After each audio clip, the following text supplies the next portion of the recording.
Fala galera, aqui é Carla Bernardo e eu criei esse canal para mostrar para você que 15 minutos de leitura bíblica diária e uma xícara de chá podem transformar a sua vida. Vem comigo? Livro de Mateus, capítulo 2, versículos de 13 a 23. A fuga para o Egito. Gente, pensa num texto difícil que me deu trabalho. Vou contar aqui ao longo do texto para vocês, mas antes, deixa eu falar. No terreno aqui do lado da minha casa, eles estão em obra. Tem um trator aqui limpando o terreno, então tá bem barulhento. Fica aquele apito de trator, sabe? Agora ele parou, mas daqui a pouco volta. Então eu vou pedir desculpas, vai interferir aqui no vídeo, mas eu só tenho esse horário para gravar. Então, melhor o feito do que o não feito, né? Então vamos lá. Esse texto, ele tem no final uma citação de Jeremias, que pra mim ficou muito complicada, parecia que não fazia o menor sentido. Quando você vai ler lá em Jeremias, parece que o texto não tem nada a ver com o que Mateus está falando. Aí eu pesquisei em livros, fui ver o comentário bíblico do Matthew Henry, que eu sempre sugiro aqui, ele não cita isso. Pesquisei em outros livros, ninguém fala do assunto. Aí pensei, será que no YouTube eu achei um vídeo falando sobre o assunto, e o cara que gravou o vídeo teve a cara de pau de falar que isso foi uma heresia de Mateus, que isso era uma prova de que a Bíblia se contradiz. Aí aqui fica essa lição, gente, não caiam nessa. Porque o cara vem com somebody love, e aí o grego, o hebraico, o aramaico, parece que ele sabe o que ele tá falando. A Bíblia nunca vai se contradizer e jamais a Bíblia vai conter uma heresia. Tá? Então, na hora que eu vi o cara falando isso, eu falei, opa, acende todas as luzes e foge. Foge que nem José fugiu da mulher de Potifar. Deixa a capa pra trás, meu filho. Vai embora que é cilada. Cilada. Tá? Então, essas coisas a gente tem que ter. Não engula tudo que te ensinam, inclusive os meus vídeos. Tá? Aqui são as minhas impressões, o que eu pesquiso, mas eu posso errar. Tem vídeos que eu gravei antigos que hoje, quando eu assisto, eu falo, nossa, eu já não penso mais assim, já não acho que é desse jeito, porque eu já estudei mais o assunto. Então, assim, não aceite tudo que eu falo 100%. Pesquise, converse com pessoas. Eu já falei aqui algumas vezes, faz tempo que eu não falo. A melhor maneira da gente se aprofundar na Bíblia é compartilhando. Para isso, você precisa ter bons amigos crentes, é sentar para tomar um café, sair para fazer uma caminhada e falar sobre o texto. Você fala a impressão, a pessoa vai falar dela, vocês compartilham um testemunho que tem a ver com isso, e assim a gente vai sendo cheio, edificado e educado na palavra do Senhor, tá bom? Então não engula tudo que você vê por aí de cara, como se fosse verdade absoluta. Esse texto desse cara foi um absurdo. Aí apelei para quem? Meu pastor. Louvado seja Deus, porque eu tenho um pastor com um dom de mestre. Quem tem um pastor aí que é bom de ensino, que é fundamentado na palavra, sabe o que eu tô falando. Que alegria é ter um pastor com dom de mestre. Aí meu pastor me mandou um estudo do Hernandes Dias Lopes e aí fez todo sentido o texto. Então a gente vai ler. Contei tudo isso para vocês saberem que não é fácil, que eu não sei tudo, para você saber que compreensão da Bíblia não é um download que vem direto do céu. Às vezes acontece, o Senhor derrama do Espírito, e eu creio que em lugares em que a igreja é perseguida isso acontece com mais frequência. Aqui a gente tem acesso, né? A gente tem livro, tem YouTube, tem pastor, tem um monte de coisa, então mexa-se, né? Se movimente. O que a gente pode fazer, Deus não vai fazer no nosso lugar. Então, para vocês entenderem, e quando muita gente pergunta, como eu me aprofundo na palavra? É assim, como eu falei, compartilhando, pesquisando, lendo livro, questionando. Isso aqui não é desse jeito. Fala com seu pastor, você tem um pastor para isso, tá bom? Então, vamos lá para a leitura do texto, que a minha introdução hoje foi longa. Versículo 13. E tendo eles se retirado, eles, os magos, tá? Esse texto tá falando do nascimento de Jesus. Então, no texto anterior, a gente viu que os reis magos chegaram em Belém para visitar Jesus, recém-nascido. Então, tendo eles se retirado, os reis magos, eis que o anjo do Senhor apareceu a José. No versículo anterior, a gente viu que os anjos do Senhor apareceram. O anjo do Senhor apareceu aos reis magos, avisando para eles não voltarem para Herodes, para eles voltarem por outro caminho, para fugir de Herodes. Em seguida, o anjo aparece para José. Vocês veem quantas vezes o anjo do Senhor aparece nesse período, né, entre a concepção de Jesus por Maria e aqui o nascimento? Tem pessoas, tem linhas teológicas que são cessacionistas. O que são isso? Eles acreditam que profecia e falar em sonhos cessou, que isso acontecia só nos tempos bíblicos, porque era necessário. Como hoje a gente tem a Bíblia impressa, eles acreditam, né, que a gente não precisa mais dessa manifestação de Deus em sonho ou em profecia. Eu acho um absurdo, mas respeito, tá? Acho que não faz o menor sentido o Senhor não falar mais com a gente através de sonho e profecia, porém existe essa linha teológica e a gente respeita, né, os nossos irmãos. Não é isso que vai interferir na salvação deles ou na nossa. Então, um anjo aparece a José em sonhos dizendo: levanta-te, olha a urgência, é agora, a gente precisa aprender a obedecer a Deus imediatamente. Toma o menino e sua mãe, foge para o Egito e demora-te lá até que eu te diga. Ó, vai para o Egito sem data para voltar, vai e fica. Porque Herodes há de procurar o menino para o matar. Eu acho lindo demais que a gente viu no vídeo anterior que os reis trouxeram presentes caríssimos para Jesus. E só agora eu fui ter a compreensão, há pouco tempo, né, de que os presentes foram a provisão que José e Maria precisaram para ficar em uma terra estrangeira por muito tempo, tá? E levantando-se ele, tomou o menino e sua mãe de noite e foi para o Egito. Vamos notar aqui que José obedeceu imediatamente. Eu tenho vivido isso. Eu tive um tempo em que eu falava: eu não consigo ouvir a voz de Deus. Senhor, me ajuda a ouvir a tua voz, me ajuda a ouvir a tua direção.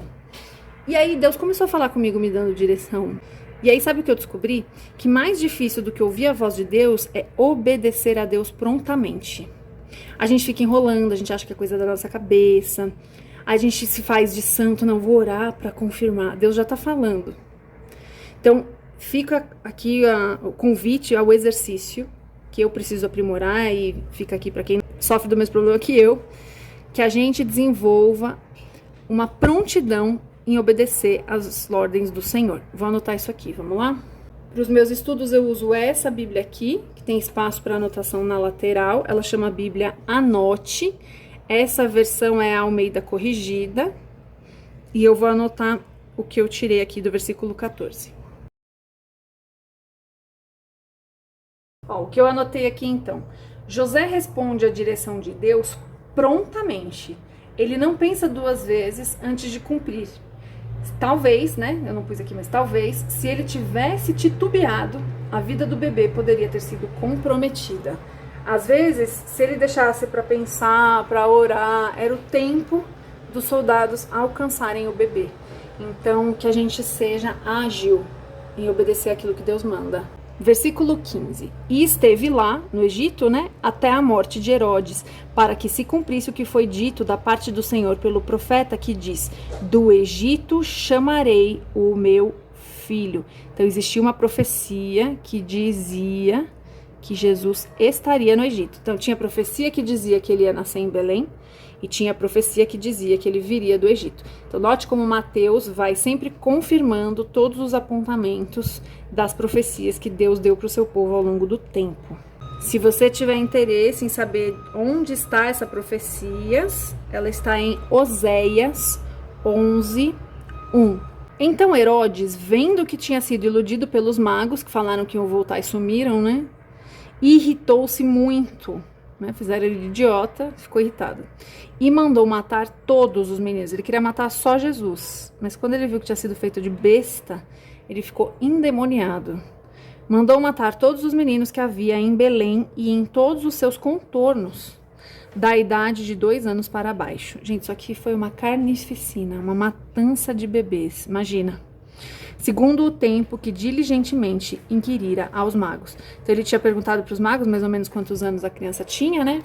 Então, pela informação dos magos, ele determinou isso daqui. Satanás quer matar criança desde sempre, tá? Satanás é assassino de bebê desde sempre. Não se iluda achando que bebê comove o coração do diabo, tá? Tem gente, não, mas a criança é tão pequenininho. Ontem mesmo, a líder do Ministério Infantil da minha igreja estava falando isso, que ela ouviu de um pai, que ela estava ensinando as crianças sobre pecado e sobre pedir perdão. E o pai falou, imagina, meu filho não peca, ele é criança. E aí a igreja toda deu risada, né? Então, assim, Satanás não brinca de ser Satanás, ele não tem problema com criança, tá? Sejamos atentos, a gente vê aqui que desde sempre ele quer destruir. Aí aqui chegamos na parte que deu um nó na minha cabeça. Eu vou contar pra vocês todo o processo da minha linha de pensamento, porque se você tá lendo isso daqui e também não entendeu, talvez você tenha a mesma linha de raciocínio que eu. E como eu disse, pra vocês entenderem que não é simples, tá? Não é fácil. Tem gente que fica às vezes me cobrando vídeo atrás de vídeo. Gente, não dá. A palavra a gente tem que ler, tem que meditar, tem que estudar. Não é assim, não é fast food de interpretação bíblica, né? Vamos lá. 17.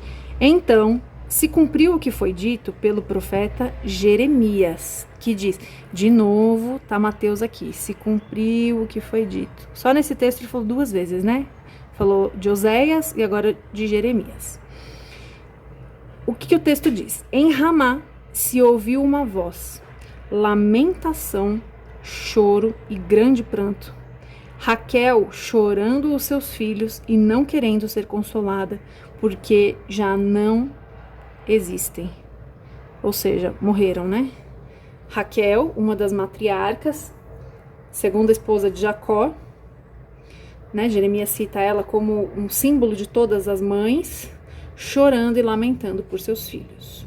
Aí quando eu li aqui, pensei, primeiro, por que Raquel? Porque a matriarca mesmo é Sara, né? Vem tudo de Abraão. Raquel é um pedaço da descendência, né?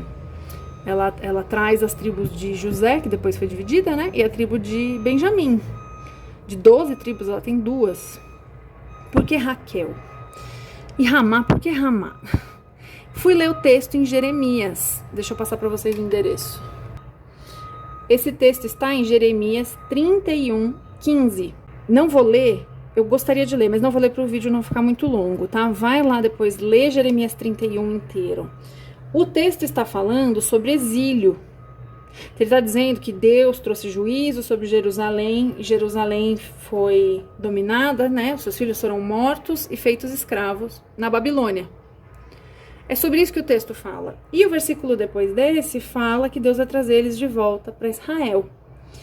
Falei, gente, pera, de onde Mateus tirou que esse texto que fala do exílio, que cita Raquel, tem alguma coisa a ver com esse momento de Jesus aqui e Herodes?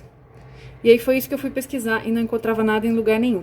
A princípio eu pensei que talvez fossem as tribos, né? A tribo que ficou em Judá, porque lá no tempo dos reis, Israel foi dividido em 2 partes.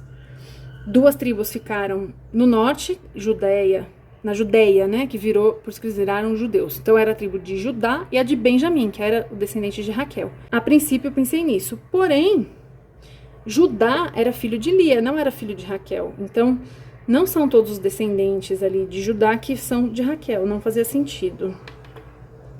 Vou ler para vocês o texto que o meu pastor me mandou e eu vou colocar ele aqui sobre a tela aqui, vou colocar o print para vocês lerem junto comigo. Então ele diz aqui: Ramá situa-se a aproximadamente 8 quilômetros ao norte de Jerusalém. Nela, Jeremias se lamentou.